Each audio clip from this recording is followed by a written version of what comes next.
الحمد لله رب العالمين وصلى الله وسلم وبارك على عبده ورسوله نبينا محمد وعلى آله وأصحابه أجمعين أما بعد فمن أسماء الله تعالى الملك الملك المالك. Parmi les noms d'Allah Ta'ala, Al-Malik, Al-Malik et Al-Malik. فقال الشيخ عبد الرزاق في شرح هذه الأسماء: وقد ورد اسم الملك في القرآن الكريم في 5 مواضع، منها قوله تعالى: هو الله الذي لا إله إلا هو الملك القدوس، وقوله تعالى: فتعالى الله الملك الحق. وورد اسم الملك في موضع واحد في قوله تعالى: إن المتقين في جنات ونهر في مقعد صدق عند مليك مقتدر.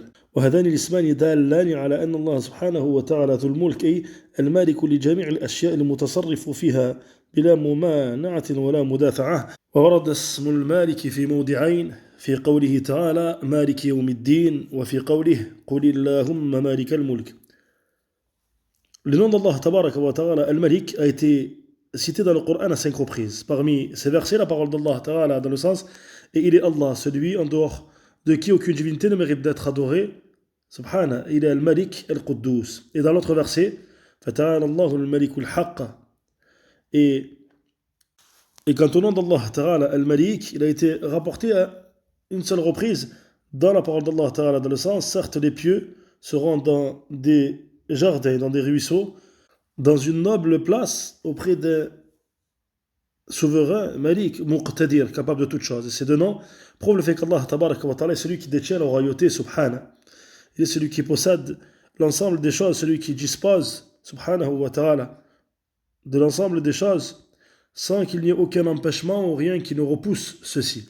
Et le nom d'Allah Ta'ala, Al-Malik, a été cité à 2 reprises dans la parole d'Allah Ta'ala, Malik Yawmiddin, dans Surat Al-Fatiha, et dans l'autre verset: Qul illahumma malik al-mulk. Dis ô Allah, Malik al-mulk, celui qui possède la royauté. ثم قال الشيخ: والملك يرجع إلى أمور 3. الأول ثبوت صفة الملك له التي هي صفاته العظيمة من كمال القوة والعزة والقدرة والعلم المحيط والحكمة الواسعة ونفوذ المشيئة وكمال التصرف وكمال الرأفة والرحمة والحكم العام للعالم العلوي والسفلي والحكم العام في الدنيا والآخرة. قال تعالى: ولله ملك السماوات والأرض والله على كل شيء قدير. وقال تعالى: الملك يومئذ الحق للرحمن. وقال تعالى: لمن الملك اليوم لله الواحد القهار.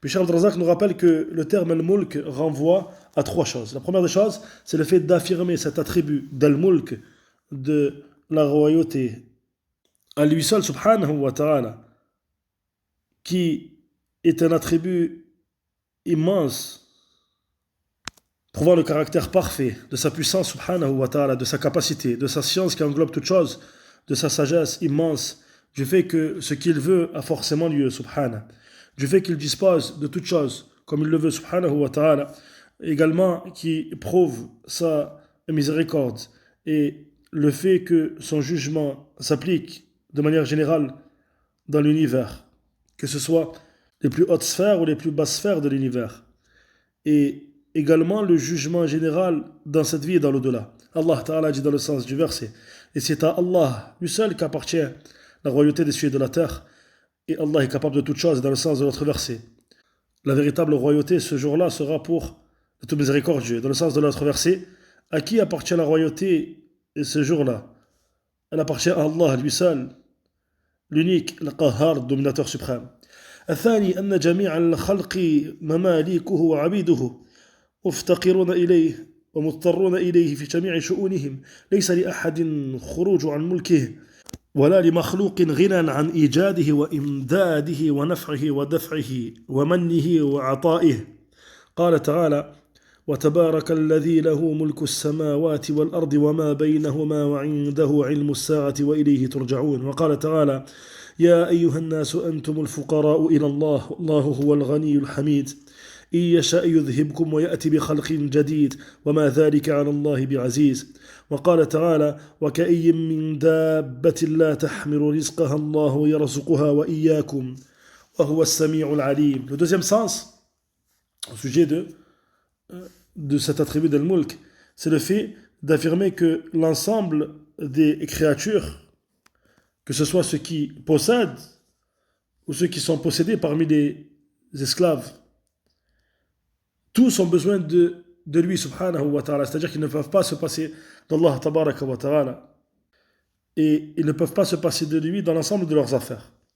Il n'y a personne parmi les créatures qui sort de ceci, c'est-à-dire qu'Allah ta'ala, lui seul est celui qui le fait exister et qui le fait perdurer. Il est lui seul, subhanahu wa ta'ala, celui qui a la capacité de lui être profitable ou de repousser de lui. Et également de lui donner, de le combler de bienfaits. Allah ta'ala a dit dans le verset wa tabaraka alladhi lahu mulku as-samawati wal ard, celui qui possède la royauté des cieux et de la terre et de ce qu'il y a entre eux. Et auprès de lui seul, il y a la science de l'heure et c'est vers lui que vous reviendrez. Et dans le sens de l'autre verset, ô vous les gens, vous avez besoin d'Allah et Allah est Al-Ghani, c'est-à-dire celui qui se passe de toutes choses, Al-Hamid, le djinn de louange. S'il le veut, il vous fait partir et fait revenir d'autres créatures, une nouvelle création. Et ceci n'est pas difficile pour Allah. Et dans le sens de l'autre verset. Et que de bêtes ne se chargent pas de leur propre subsistance. C'est Allah qui leur accorde la subsistance ainsi qu'à vous. Et il est celui qui entend toutes choses et celui qui est parfaitement connaisseur de toutes choses. الثالث أن له التدبيرات النافذة يقضي في ملكه بما يشاء ويحكم فيه بما يريد لا رد لقضائه ولا معقب لحكمه له الحكم فيه تقديرا وشرعا وجزاء فله الأحكام القدرية حيث جرت الأقدار كلها والإيجاد والإعداد والإحياء والإماتة وغير ذلك على مقتضى قضائه وقدره. ثانيا وله الأحكام الشرعية حيث أرسل رسله وأنزل كتبه وشرع شرائعه وخلق الخلق لهذا الحكم وأمرهم أن يمشوا على حكمه في عقائدهم وأخلاقهم وأقوالهم وأفعالهم وظاهرهم وباطنهم ونهاهم عن مجاوزة هذا الحكم الشرعي.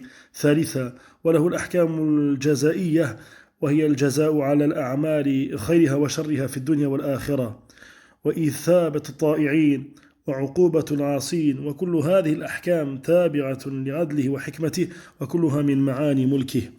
Le troisième sens qui est impliqué par le mulk, c'est le fait qu'Allah tabaraka wa ta'ala est exécuté son ordre, ce qu'il décrète subhanahu wa ta'ala comme il le veut. Et il juge de ce qu'il veut subhanahu wa ta'ala et personne ne peut repousser son décret. Personne ne peut repousser son jugement et c'est à lui seul qu'appartient le jugement, à la fois dans ce qu'il décrète, dans ce qu'il légifère et dans la rétribution. Puis Cheikh a détaillé ces points.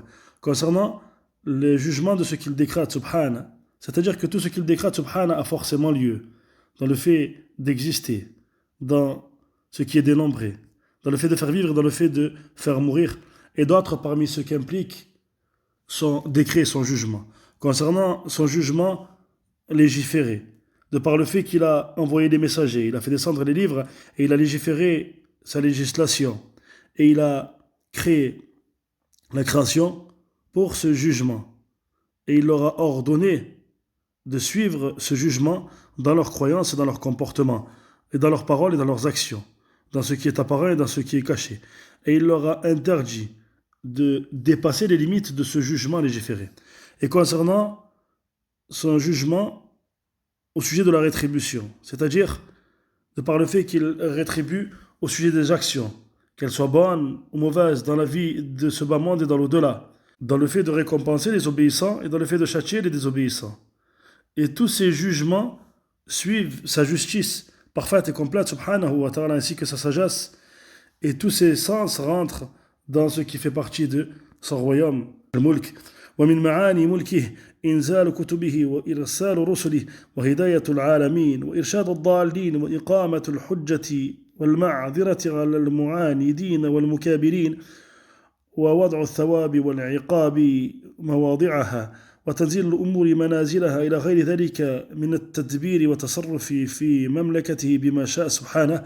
قال ابن القيم رحمه الله تعالى: إن حقيقة الملك إنما تتم بالعطاء والمنع والإكرام والإهانة والإثابة والعقوبة والغضب والرضا والتولية والعزل وإعزاز من يليق به العز وإذلال من يليق به الذل.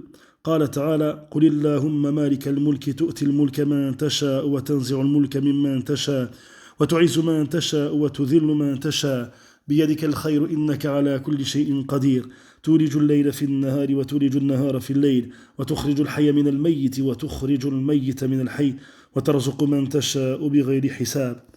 Puis Cheikh Abd nous rappelle, nous dit parmi les sens de son royaume, subhanahu wa ta'ala, le fait de faire descendre les livres et d'envoyer les messagers et de guider l'univers et de montrer le bon chemin à ceux qui sont égarés. Le fait d'établir la preuve quant à ceux qui s'entêtent et s'enflent d'orgueil. Et le fait de rétribuer et de récompenser et de châtier ceux qui le méritent. Et le fait de faire que les affaires sont à leur place. Et d'autres parmi les sens faisant référence à la gestion de son royaume, subhanahu wa ta'ala. Ibn al-Qayyim, rahimahullah ta'ala, a dit dans le sens du verset, la réalité d'Al-Mulk n'est complète que par le fait de donner et de retenir, et d'honorer et d'avilir, et de récompenser et de châtier, et par la colère et par l'agrément, et par le fait de prendre pour allié, et par le fait de s'écarter, et par le fait d'accorder la puissance à celui qui mérite ceci, et par le fait d'humilier celui qui mérite ceci. Allah Ta'ala dit dans le sens du verset, dis ô Allah, détenteur du royaume, tu donnes et tu accordes la royauté à qui tu veux, et tu l'ôtes à qui tu veux, et tu accordes la puissance à qui tu veux, et tu avilis qui tu veux. Dans ta main est le bien, et tu es certes capable de toutes choses. Tu fais pénétrer la nuit dans le jour, et tu fais pénétrer le jour dans la nuit, et tu fais sortir le vivant du mort, et tu fais sortir le mort du vivant, et tu accordes la subsistance à qui tu veux sans compter. وقال تعالى يسأله من في السماوات والأرض كل يوم هو في شأن يغفر ذنبا ويفرج كربا ويكشف غما وينصر مظلوما ويأخذ ظالما ويفك غانيا ويغني فقيرا ويجبر كسيرا ويشفي مريضا ويقيل عثره ويستر عوره ويعز ذليلا ويذل عزيزا ويعطي سائلا ويذهب بدولة ويأتي بأخرى ويداول الأيام بين الناس ويرفع أقواما ويضع آخرين يسوق المقادير التي قدرها قبل خلق السماوات والأرض ب50,000 عام إلى مواقيتها فلا يتقدم شيء منها ولا يتأخر بل كل منها قد أحصاه كما أحصاه كتابه وجرى به قلمه ونفذ به فيه حكمه وسبق به علمه فهو المتصرف في الممالك كلها وحده تصرف ملك قادر قاهر عادل رحيم تام الملك لا ينازعه في ملكه منازع ولا يعارضه فيه معارض فتصرفه في المملكة دائر بين العدل والإحسان والحكمة والمصلحة والرحمة فلا يخرج تصرفه عن ذلك. Puis Cheikh nous dit, Allah Ta'ala dit dans le sens du verset, lui demande ceux qui sont dans les cieux et sur la terre, et chaque jour il accomplit une nouvelle œuvre. Il pardonne les péchés, et il délivre d'une affliction, et il dissipe une tristesse ou une préoccupation, et il secourt celui à qui on a causé de l'injustice, et il châtie un injuste parmi ce que Cheikh a cité, et il enrichit un pauvre, et il améliore la situation de celui qui est dans une mauvaise situation. Et il guérit le malade. Parmi ce qu'il a cité, il recouvre la nudité. Et il accorde la puissance à celui qui est avili. Et il avilit celui qui est puissant. Et il donne celui qui lui demande. Et il fait partir, il fait disparaître un pays, il en fait venir un autre. Et il fait que les jours se succèdent entre les gens. Il élève des peuples et il en humilie d'autres. Et il décrète ce qu'il a décrété. Avant la création des cieux et de la terre, 50 000 ans avant la création des cieux et de la terre. Et il fait que ces choses aient lieu à leur place. C'est-à-dire qu'il n'y a rien qui devance, il n'y a rien qui retarde. Mais plutôt, toute chose se passe et se déroule comme ceci a été dénombré dans son livre, et comme la plume l'a écrit. Et son jugement s'exécute, et sa science a précédé tout ceci. Il est celui qui dispose des royaumes dans leur intégralité. Il est celui qui dispose lui seul des royaumes dans leur intégralité. Et disposer de ceci de la part d'un roi capable de toutes choses, dominateur suprême, juste et miséricordieux, dont le royaume est complet. Il n'y a personne qui s'oppose à ceci. Et voilà qu'il dispose de ceci subhanahu wa ta'ala dans son royaume, et ceci se déroule, et ceci a lieu entre justice et bienfaisance et sagesse, et l'intérêt de ces créatures et avec miséricorde. Et rien dans ce qui se passe dans son royaume subhanahu wa ta'ala ne sort de ceci. هذا وقد تكرر في القرآن الكريم بيان أن تفرد الله تبارك وتعالى بالملك لا شريك له دليل ظاهر على وجوب إفراده وحده بالعبادة. قال تعالى: ذلكم الله ربكم له الملك لا إله إلا هو فأنى تصرفون. وقال تعالى: فتعالى الله الملك الحق لا إله إلا هو رب العرش الكريم. وأن عبادة من سواه ممن لا يملك لنفسه ضرا ولا نفعا ولا حياة ولا موتا ولا نشورا أضل الضلال وأبطل الباطل. وقد ورد في القرآن آيات عديدة تقرر هذه الحقيقة وتجلي هذا الأمر. قال الله تعالى: واتخذوا من دونه آلهة لا يخلقون شيئا وهم يخلقون ولا يملكون لأنفسهم ضرا ولا نفعا ولا يملكون موتا ولا حياة ولا نشورا. وقال تعالى: يولج الليل في النهار ويولج النهار في الليل وسخر الشمس والقمر كل يجري لأجل مسمى ذلكم الله ربكم له الملك والذين تدعون من دونه ما يملكون من قطمير إن تدعوهم لا يسمعوا دعاءكم ولو سمعوا ما استجابوا لكم ويوم القيامة يكفرون بشرككم ولا ينبئك مثل خبير. وقال تعالى: قل أتعبدون من دون الله ما لا يملك لكم ضرا ولا نفعا والله هو السميع العليم. وقال تعالى: قل ادعوا الذين زعمتم من دونه فلا يملكون كشف الضر عنكم ولا تحويلا. وقال تعالى: قل ادعوا الذين زعمتم من دون الله لا يملكون مثقال ذرة في السماوات ولا في الأرض وما لهم فيهما من شرك وما له منهم من ظهير. أي لا يملك مثقال ذرة استقلالا ولا يملكه على وجه المشاركة ولا يملك الإنسان في هذه الحياة شيئا إلا بتمليك الله له. قال تعالى: قل اللهم مالك الملك تؤتي الملك من تشاء وتنزع الملك ممن تشاء وتعز من تشاء وتذل من تشاء بيدك الخير إنك على كل شيء قدير. ومن لا يملك في هذا الكون ولا مثقال ذرة لا يجوز أن يصرف له شيء من العبادة، إذ العبادة حق للملك العظيم والخالق الجليل والرب المدبر لهذا الكون لا شريك له أعز شأنه وعظم سلطانه وتعالى جده ولا إله غيره. Puis Cheikh nous dit,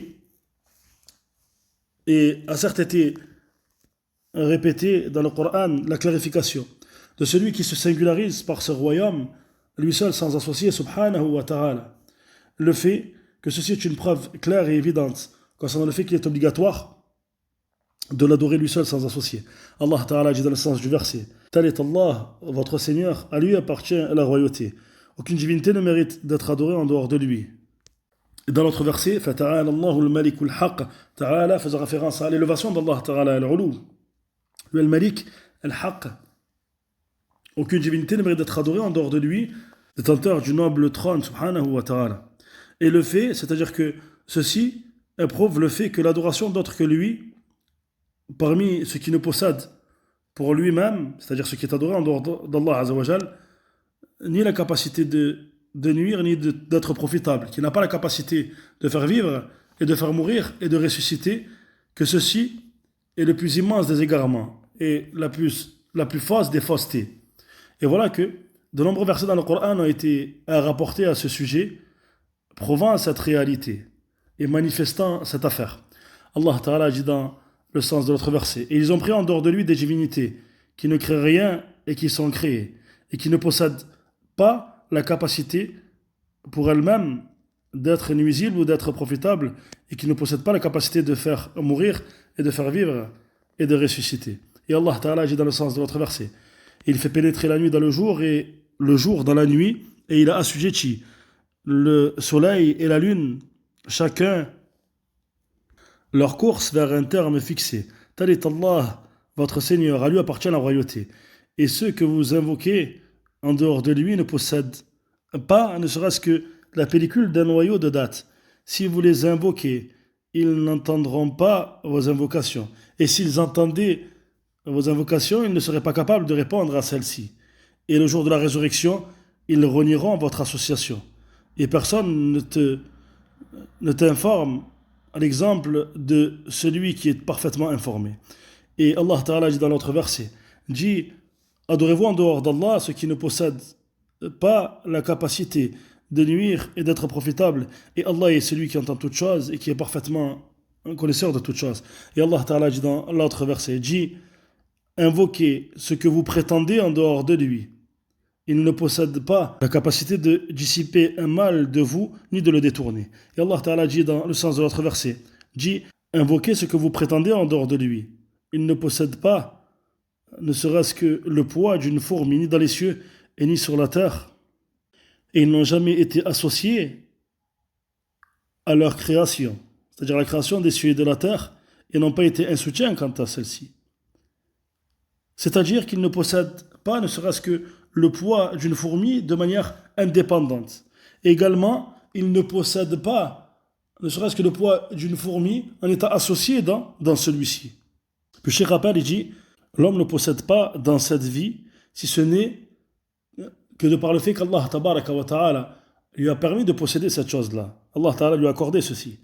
Allah ta'ala dit dans le sens du verset, dis ô Allah, détenteur du royaume, tu accordes la royauté à qui tu veux, et tu l'ôtes à qui tu veux, et tu accordes la puissance à qui tu veux, et tu avilis qui tu veux. Dans ta main est le bien, et tu es certes capable de toutes choses. C'est pour cela que Cheikh a dit, et quiconque ne possède pas dans cet univers, serait-ce que le poids d'une fourmi, il ne lui est pas permis de lui diriger quoi que ce soit de l'adoration, c'est-à-dire de l'adorer en dehors d'Allah tabaraka wa ta'ala, lorsque l'adoration était un droit, celui qui possède toute chose, subhanahu wa ta'ala, l'immense roi, le créateur immense, le Seigneur qui dirige cet univers lui seul, sans associé. Azza sha'nu wa azuma sultanuhu wa ta'ala jadduh. Et aucune divinité ne mérite d'être adorée en dehors de lui. Subhanahu wa ta'ala. Wallahu ta'ala a'lamu ahkam. Subhanaka Allahumma bihamdik. Ashhadu an la ilaha illa anta astaghfiruka wa atubu ilayk. Wa akhiru da'wana anil hamdulillahi rabbil alamin.